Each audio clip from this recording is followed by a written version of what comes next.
আমি আজকে ডিমের কালিয়া বানাবো, তার জন্য দেখো পেঁয়াজ আদা রসুন পেস্ট করে নিয়েছি। ডিম সিদ্ধ করে রেখেছিলাম ডিমের মধ্যে। এখন একটু নুন আর একটু হলুদ গুঁড়ো দিয়ে মাখিয়ে নিয়েছি। এখন ডিমগুলো ভেজে নিচ্ছি। দেখো ডিম ভাজা হয়ে গেছে, এখন নামিয়ে নিচ্ছি। আর পেঁয়াজ ভেজে নেব।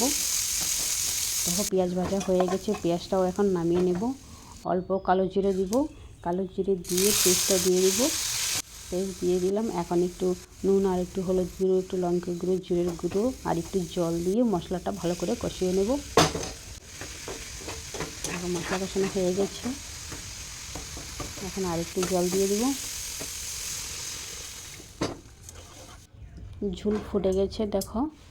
এখন ডিম আর পেঁয়াজ ভাজাটা দিয়ে দিব। ডিম আর পেঁয়াজ ভাজাটা দিয়ে এখন একটু আমি ঢাকা দিয়ে দিব।